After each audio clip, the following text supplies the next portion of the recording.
다 동만들이랑 아주 잘남기는 신신난 게 나를 계획시 Najpierw chciałbym 다 pozdrowić 나는 wszystkich, którzy słuchają przez internet, 저지나 봐. wszystkich lamów, 그때나 tulku, 신기 przyjaciół duchowych, 아주 wszystkich mnichów i 제대로 mniszki 기록할 주대백이 저러나 봐. 이게 oraz 상대야. wszystkich 동럽상에 przyjaciół w Darmie, 이스라엘이 w, w zachodnich i 다들 azjatyckich 드린데 wschodnich krajach. Wszystkich chciałbym pozdrowić 다 serdecznie. 가산디 가사디 Wczoraj 미기도지기 어 구린리야 안에 더 친이 시에다 서머로다 도 친이 디발이야 Więc 로조나세 wczoraj mówiliśmy o tym, jak 가나 Minkyo 신기 Dorje założył nga wiele uniwersytetów klasztornych, nga gdzie studiowano doji sutry i labde tantry 로조나세 기 oraz 나서 안다는 신기지 자기 전보다 나를 줄을라 써봐 jak 내기도 założył takie specjalne uniwersytety właśnie tantryczne, gdzie studiowano Vajrayanę, rytuały związane z Vajrayaną.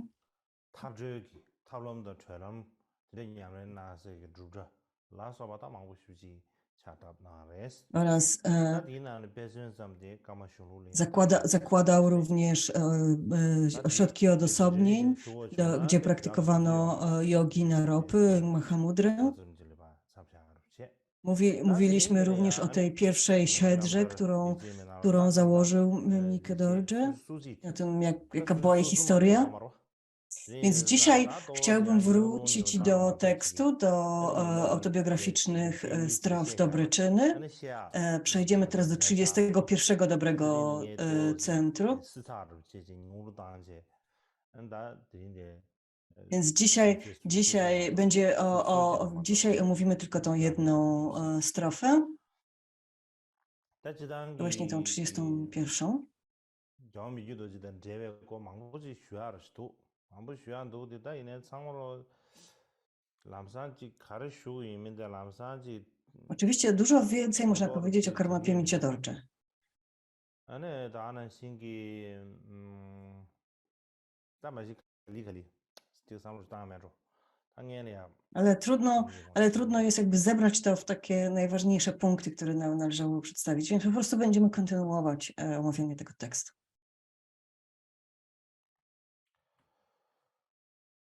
다 드린디 쉬어야디 안에 남 Więc 리제메나로 wrócimy teraz do komentarza 남들 Sanki 리제메나로 Paldrupa, 지야 ucznia 리제 Minkyo Dorje, który 수수요 다 디도마데 omawia 수수지로 znaczenie 쉬어 tej 다디 modlitwy, 상기 비줍사 tej 딱한 autobiografii.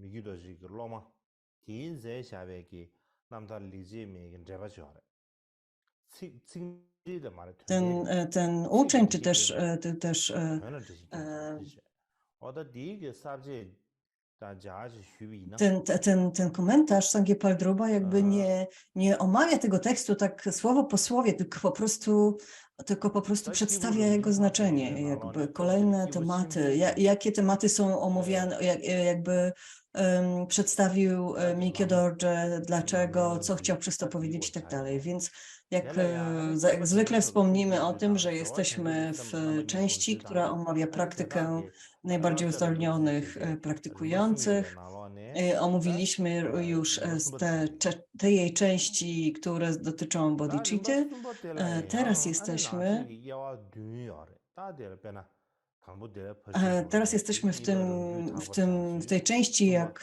Minkyo Dorje 자사천기 praktykował 스스라라 bodhicittę. 시버 Dwa rodzaje 유기도지 bodhicitta, 유지 jak dotrzymywał ślubowań związanych z 안행아 bodhicittą. 빠들이야 I 안에 ta część ma jakby 양 7 페메기 자와 그바다 podczęści. 페메기 자와 더와 제신 나바들이야 나세기 I 된세 이네스 poprzednia 제시다 strofa dotyczyła tego, jak 다디네 praktykował w czasach dostatku, a druga 나바도 dotyczy 렌디 tego, 뚜뚜지 jak 제베나 praktykował w czasach 다들 niedostatku. 나라와르스 때네 인디베드 노르고 어이야 Tutaj znalazłem błąd, oczywiście jest taki błąd y,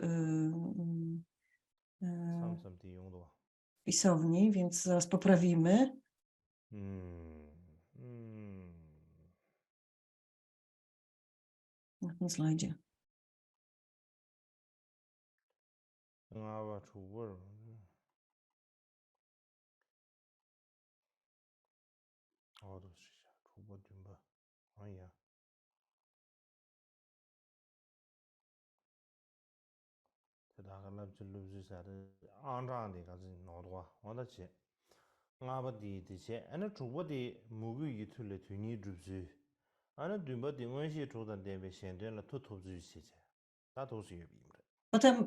Potem będzie szósty punkt będzie mówił o tym, jak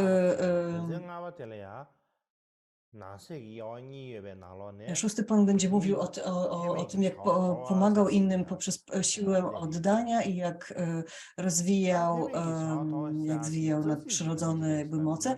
Dzisiaj jesteśmy właśnie przy tym piątym punkcie B, czyli jakby porzucanie tego, co jest bezsensowne. O tak można by było tą sekcję nazwać. Ta strofa brzmi tak. Chcąc jednak uniknąć nieporozumień i konfliktów między społecznościami, kazałem trzymać się ustronnych miejsc i bywać żebraczą strawą oraz szatami z łachmanów. Mam to za jeden z mych dobrych czynów.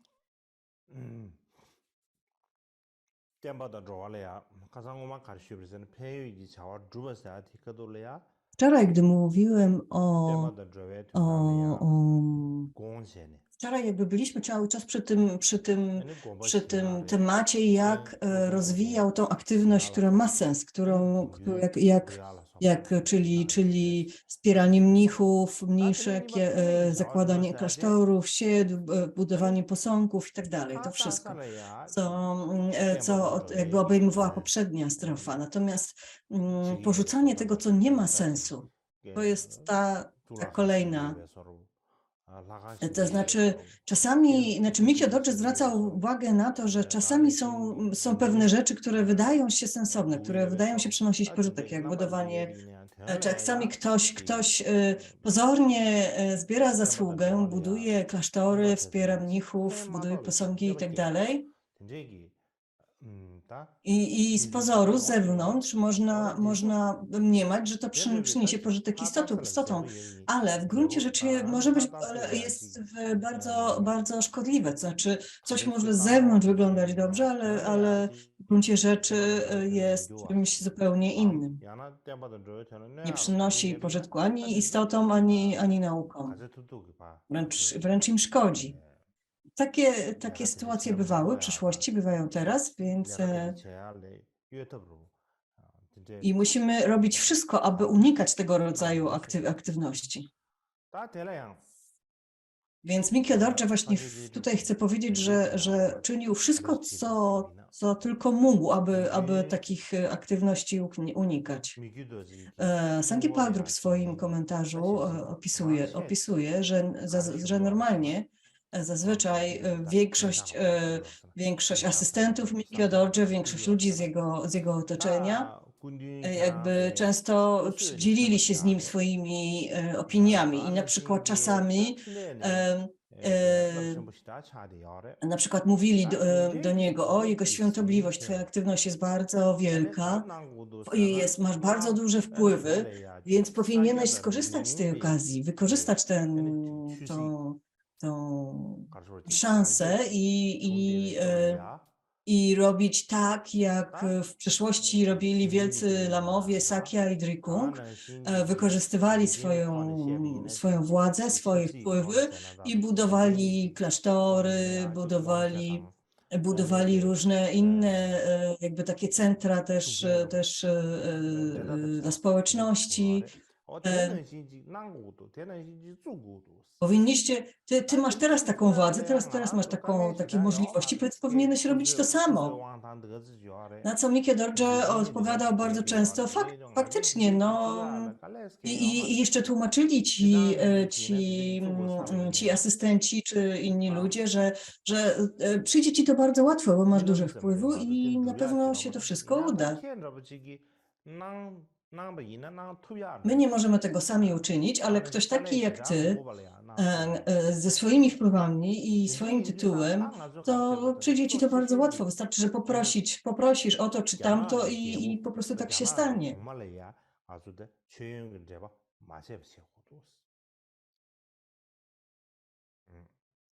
Napominali też Mikio Dorje, aby nie zrywać więzi związków z cesarzami chińskimi, którzy przez wiele stuleci wspierali szkołę Kagyu.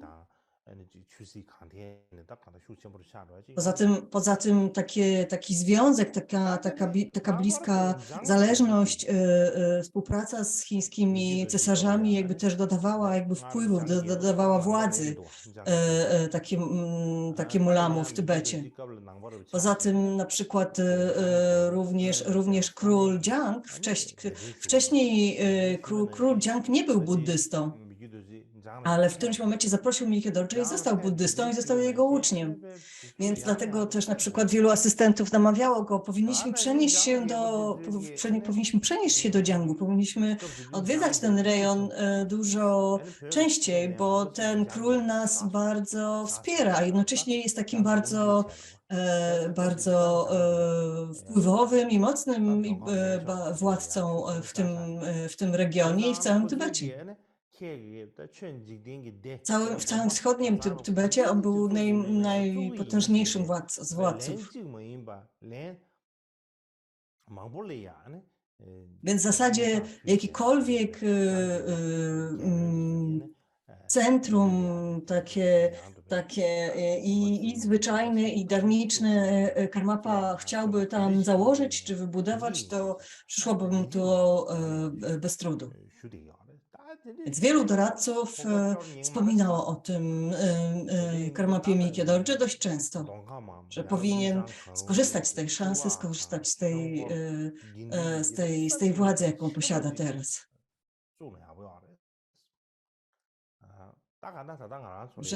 Że tam w Jiangu, w wschodnim Tybecie mogłyby powstać olbrzymie, potężne klasztory, które byłyby i na pewno król Jiangu wspierałby je finansowo i sponsorował mnichów i różnorodną aktywność darmiczną, która by się tam odbywała. Wielu ludzi jakby doradzało w ten sposób Karmapie. Ale Mikia Dorje odpowiadał zazwyczaj podobnie.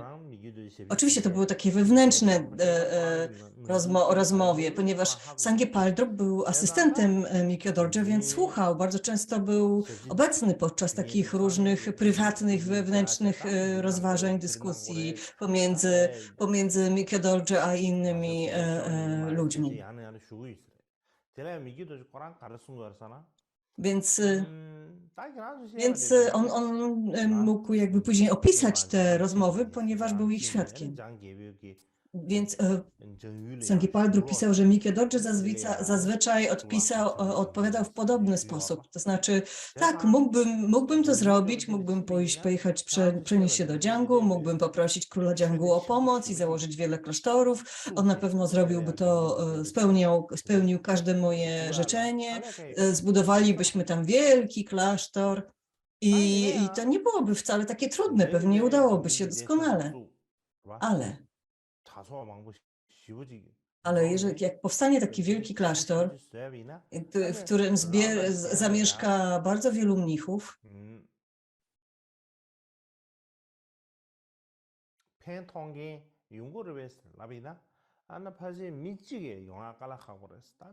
czy to przyniesie pożytek? W takim dużym klasztorze, kiedy zbiera się bardzo wielu mnichów, którzy mieszka razem w wielu mniszków, to czasami ma to odwrotny skutek. Na przykład w innych szkołach, inne szkoły mają wielkie klasztory,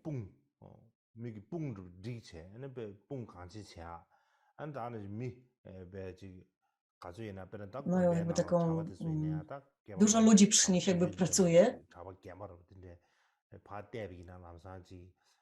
Są tam mali mnisi i starsi mnisi.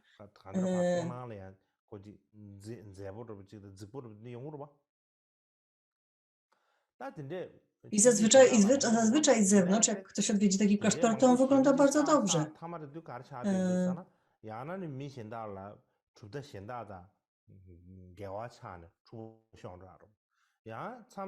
Ale tego rodzaju jakby wielkie zgromadzenie powoduje, że ludzie czasami popełniają błędy, czasami się mylą, czasami ktoś jest się na nich złości, pojawia się bardzo dużo emocji i ludzie zajmują się jakby tymi relacjami między sobą bardziej niż darmą, bardziej niż praktyką. Więc musimy się zastanowić, czy nasz klasztor byłby takim wielkim sukcesem, czy faktycznie przynosiłby pożytek tym mnichom, którzy by w nim mieszkali.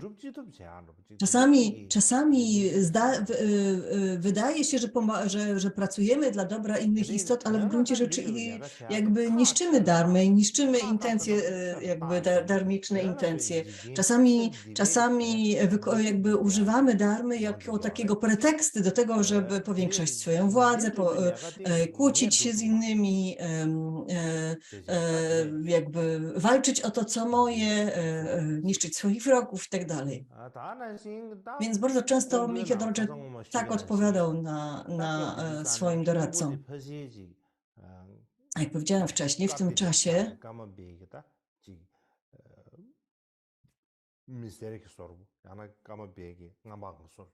to było bardzo często byli w Kampowie, to byli głównie Kadziupowie, czyli bardzo często ci ludzie, ponieważ mieli takie oddanie do Karmapy, bardzo często na przykład jeżeli mieli trójkę dzieci, to na przykład czwarte dziecko oddawali do klasztoru, tak? Albo jeżeli mieli już 2 synów, to trzeciego oddawali do klasztoru. Więc kiedyś to była jakby taka zasada w ogóle panująca w rodzinach tybetańskich.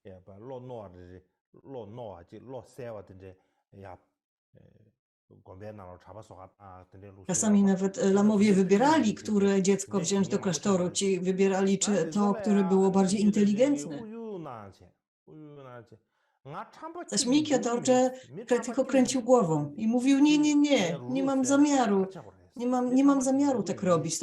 Mam wrażenie, że po prostu, że zbieram ludzi, oszukując ich w ten sposób, że to jest jakby takie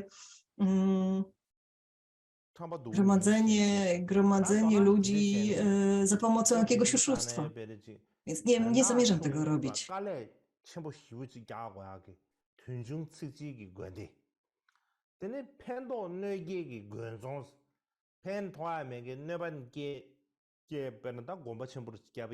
Więc dla Michał Dorje posiadanie takiego wielkiego klasztoru przynosiło mniej pożytku niż kłopotu, niż bólu głowy.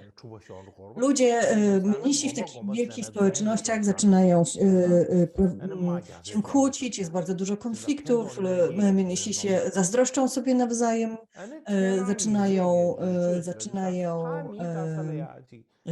zaczyna się pojawiać dużo zawiści, albo na przykład współzawodniczą z innymi, tworzą z tego klasztoru jakąś taką fortecę nie do zdobycia, do której nikt inny nie może wejść i patrzą na innych jak na wrogów i tak dalej. Więc jaki jest sens, ile praktyki tak naprawdę, prawdziwej darmicznej praktyki jest w takim klasztorze? Albo niektórzy tworzyli na przykład ośrodki odosobnień i wyglądało na to, że to będzie faktycznie miejsce, w którym będzie się praktykowało darmy, ale w gruncie rzeczy okazywało się, że lamowie do takich ośrodków odosobnień udawali się po to, żeby po prostu odpocząć, żeby zorganizować sobie piknik w górach, żeby i tego rodzaju rzeczy.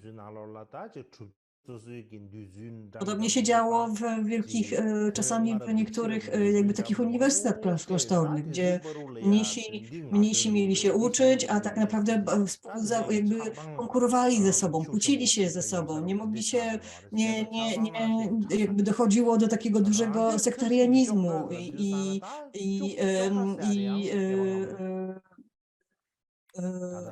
mnisi broniący jednej opinii nie mogli się pogodzić z tymi, którzy bronili innej opinii i tak w kółko. wielu takich centrów medytacyjnych, to były takie po prostu w wielu takich centrach medytacyjnych były takie jednoosobowe namioty, takie malutkie namiociki. Takie,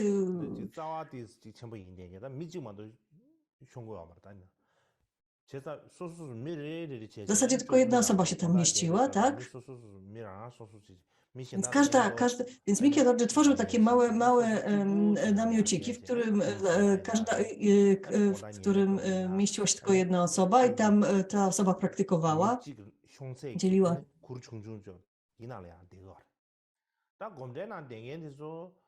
Więc to było, więc kiedy ludzie jakby medytowali w ten sposób, na przykład przez 3 lata, to w zasadzie nie mieli możliwości, aby się położyć. Po prostu nie było miejsca w tym małym namiociku. To on był taki bardzo pionowy i w zasadzie nie było nawet jak się tam wygodnie położyć. To nie tak jak w dzisiejszych centrach odosobnień, gdzie jest łóżko i wszystko, i meble i tak dalej. W takim namiociku do odosobnień można było tylko siedzieć i spać właśnie w takiej pozycji medytacyjnej.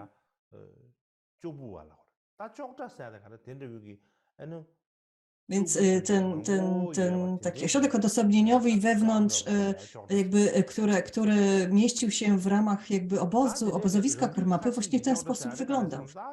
Składał się z takich małych namiotów. Natomiast Mickey Dorje zauważył, że istnieje wiele takich medytacyjnych jakby centrów odosobnień, w których ludzie, którzy nie mają domu, nie mają co ze sobą zrobić, po prostu siedzą tam i cieszą się z tego, że ktoś ich karmi. Po prostu ludzie, którzy przychodzą i składają jakieś dary, bo widzą, że ktoś tam medytuje, składają jakieś dary, to takim niech może się po prostu, mogę się najeść, mam dach nad głową i w zasadzie tylko z tego powodu taka osoba trafia do tego ośrodka odosobnień. Z zewnątrz to wygląda jak miejsce, w którym się praktykuje dharmę, a w gruncie rzeczy te osoby spędzają miesiące, a nawet lata, po prostu wykorzystując fakt, że to miejsce jest sponsorowane, że tam można dostać darmowe posiłki i tak dalej. Więc jest to takie pozorna zasługa, tak? Kiedy pojawiają się jakiekolwiek problemy, to ci ludzie od razu znikają. I od razu pojawiają się emocje, i od razu pojawiają się kłótnie i tak dalej. Więc Mickey Dorje jakby odżegnywał się bardzo od tego rodzaju sytuacji, bardzo bronił się przed tym, żeby jego aktywność nie kończyła się w ten sposób, żeby jego mnisi nie kończyli w ten sposób.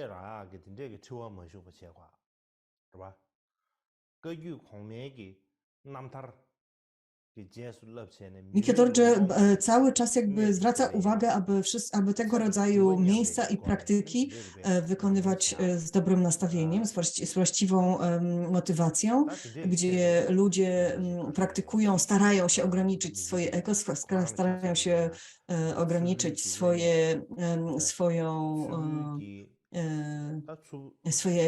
złe emocje, gdzie pracują nad sobą.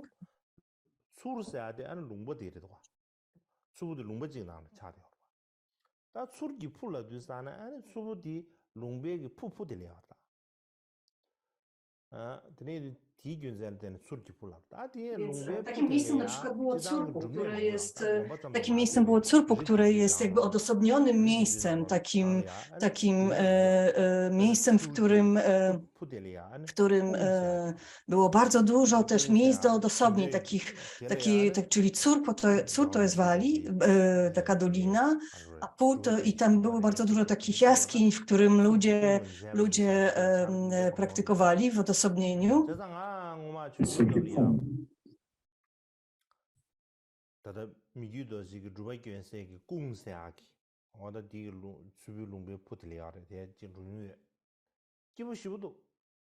기부 시부도라 안다는 저 주간 데 주바견세게 된데기 다 주간 춘춘 된데 도가 지샤교 주간 춘춘 된데 가시 라샤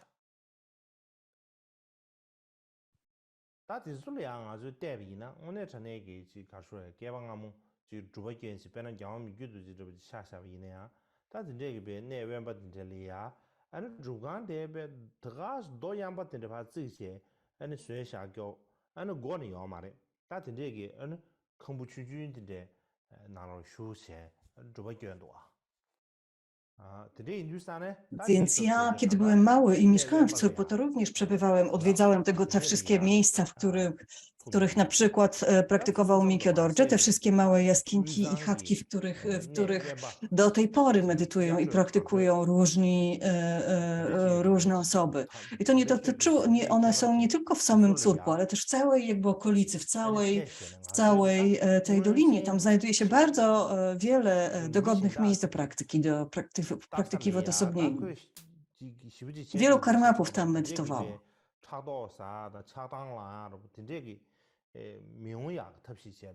Mikio Dorje uważał, że powinniśmy Mikio Dorje uważał, że powinniśmy praktykować autentycznie w miejscach, które są oddalone od ludzi. Tu nie chodzi o to, żeby się popisywać, żeby pokazywać innym, jak jesteśmy dobrymi praktykującymi i robić to w takim miejscu, w którym wszyscy zauważą, że tutaj ktoś medytuje i tutaj warto, nie wiem, składać datki tej osobie i tak dalej. Mikio Dorje oczywiście bardzo lubił wspierać klasztory i jakby w różny sposób zakładać te klasztory, wielkie klasztory, siedry i tak dalej, ale w gruncie rzeczy uważał, że trzymać się z dala od pewnej polityki i od takich różnych relacji w społecznościach, przebywać gdzieś tylko dlatego, że tam są sponsorzy i że tam dostaniemy jakby datki i że tam będzie ktoś, kto nas doceni, to absolutnie nie ma sensu. Mikio Dorje sam wolał pozostawać w takich odosobnionych, oddalonych od ludzi miejsc, gdzie mógł się poświęcić praktyce i pisaniu komentarzy do różnych tekstów filozoficznych, studiowaniu i tak dalej.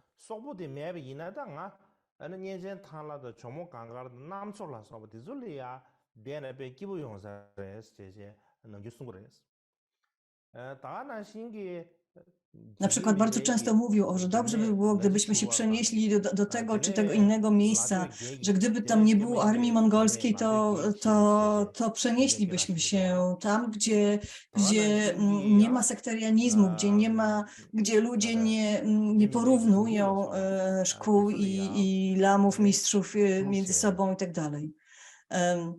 Zamiast tego wiele klasztorów ówczesnych były takimi, działało jak takie właśnie fortece.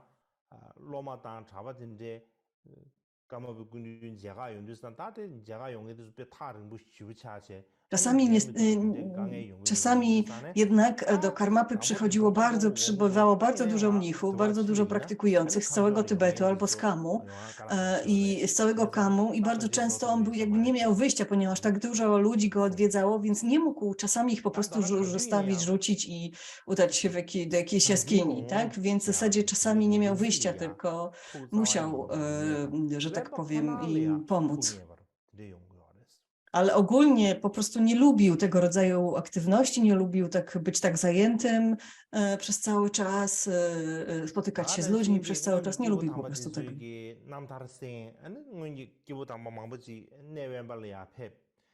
Kiedy słyszymy o wielkich mistrzach przeszłości, jak udawali się w takie odosobnione miejsca i tam praktykowali,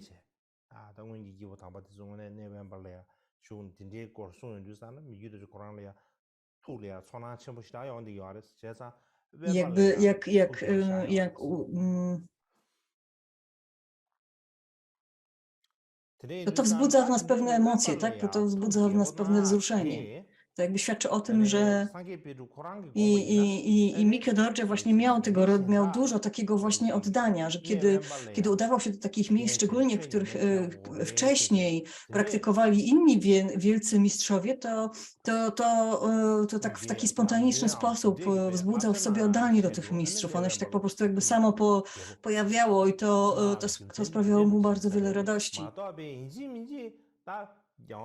Najprawdopodobniej właśnie dlatego tak lubił przebywać w tych miejscach. Oczywiście, to nie jest tak, że musimy udawać się w odosobnienie miejsc, albo praktykować tylko w odosobnieniu i tylko w świętych miejscach pobłogosławionych przez wielkie istoty. I że tylko taka praktyka ma sens. Oczywiście to nie na tym polega. Na przykład w Sutrze Prajnamity mówi się, że jeżeli ktoś praktykuje z bodhicittę, to każda taka praktyka jest praktyką, jest wielką praktyką, która przynosi pożytek innym. Co to znaczy? To znaczy, że wszystko jedno, gdzie praktykujemy, jeżeli robimy to autentycznie, z taką autentyczną bodhicittą, to praktykujemy, to wykonujemy odosobnienie bodhisattwy.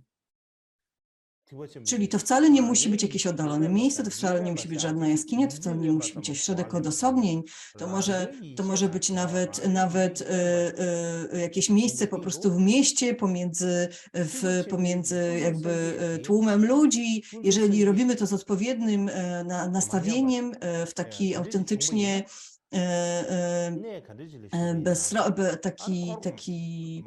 z taką intencją bodhicitty, to wykonujemy prawdziwe odosobnienie bodhisattwy. Mówi się, że tego rodzaju odosobnienie jest najlepszym odosobnieniem, że ono wynika z naszego wnętrza, a nie z tego, w jakim miejscu przebywamy.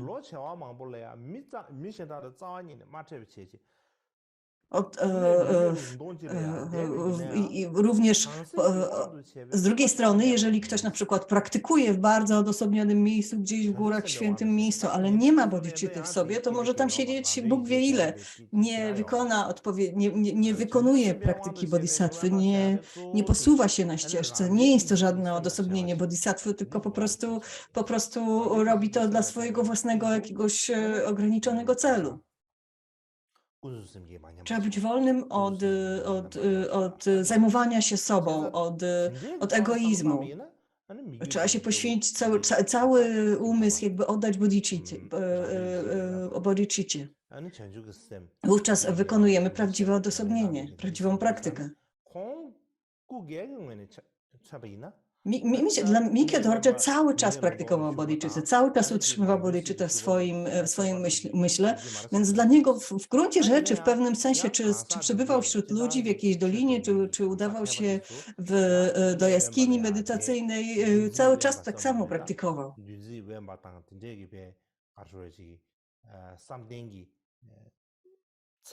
Ale osobiście wolał przebywać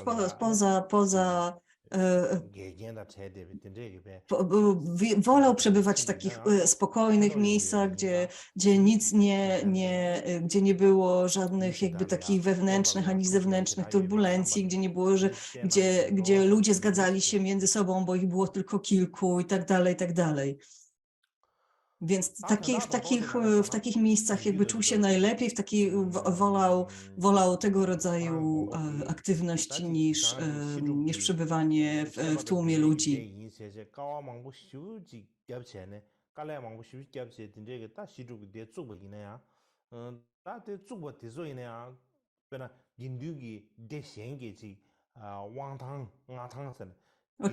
Oczywiście, że mógł założyć jeszcze więcej klasztorów, jeszcze więcej siedr, ale on zdawał sobie też sprawę, że na przykład jeżeli on będzie miał za dużo władzy, za dużo jego będzie aktywność, to zawsze znajdzie się ktoś, kto mu tego pozazdrości, kto będzie chciał przejąć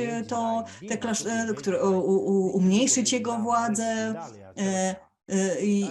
ludzie, i poza tym jak wiele tego, jak w takich wielkich klasztorach każdy będzie się kłócił o to, kto za co jest odpowiedzialny, kto za co, jakie ma wpływy w nich i tak dalej. No, to się cały czas dzieje.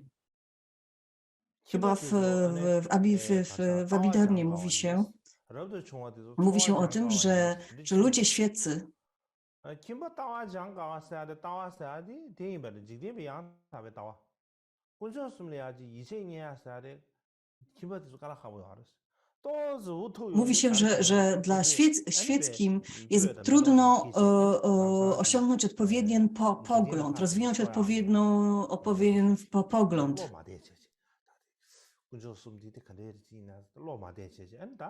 Dlaczego? Dlatego, że bardzo często oni musieli walczyć, musieli jakby wkładać bardzo wiele wysiłków po to, by przeżyć, tak? By utrzymać swój dom, rodzinę i tak dalej, więc bardzo często na przykład składali różne ofiary, kadzidła i kwiaty takim zwyczajnym bóstwom, wierząc, że te bóstwa im pomogą i być może kiedyś pomagały.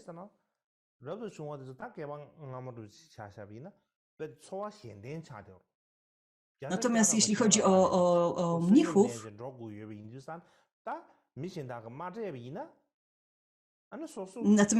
o mnichów, to oni mieli z drugiej strony problem z tym jak się utrzymać. Kiedyś mnisi wychodzili po prostu od domu do domu i żebrali, prosili o jedzenie, tak to było za czasów Buddów. Natomiast później, szczególnie w Tybecie, wszyscy mnisi mieli jakichś swoich sponsorów, tak? I to w gruncie rzeczy było pewnym zagrożeniem. Ponieważ moje życie zależy od tych sponsorów i zaczynam się przymilać do tych sponsorów, tak? Więc wszyscy się jakby chcieli przypodobać sponsorom albo szukać coraz to bogatszych sponsorów, coraz więcej sponsorów i tak dalej. Właśnie ze strachu, że jak nie będą ich mieli, to po prostu nie przeżyją.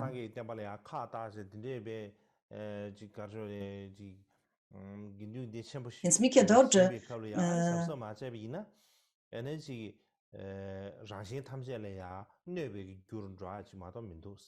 Tī gyūn sē lā tēne Więc Mikhe Dorje zdawał sobie sprawę z tego, że posiadanie wielu klasztorów to jest duża odpowiedzialność, gdyż bardzo trudno jest utrzymać właściwy właśnie pogląd i właściwy styl funkcjonowania takiego klasztoru. Zaś w odosobnieniu, kiedy Mikhe Dorje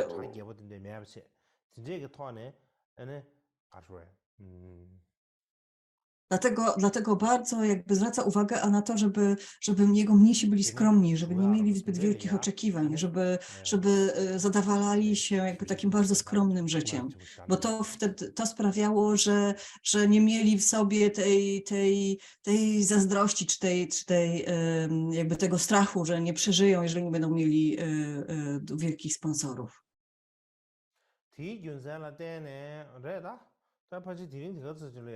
Dlatego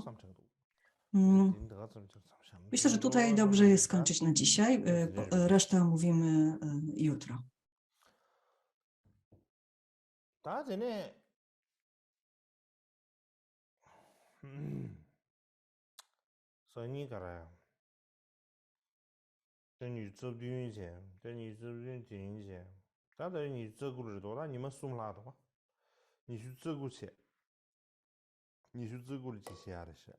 Mamy trzy dodatkowe wykłady, tak?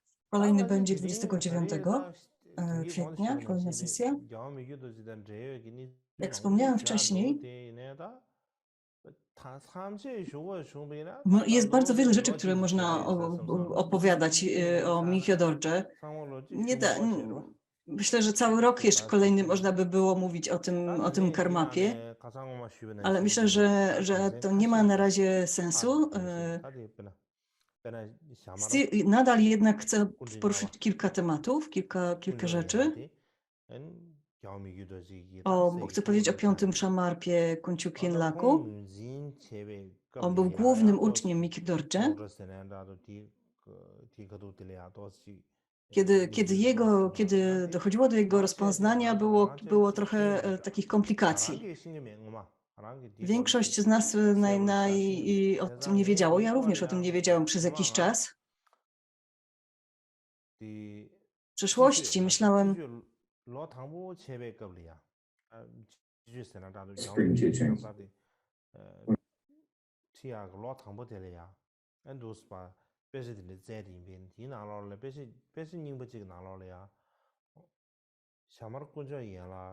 kiedy rozpoczynałem te nauki wiosenne, rozpoczynaliśmy omawianie tego tekstu, to mówiłem o tych problemach, o tych trudnościach, jakie się pojawiły,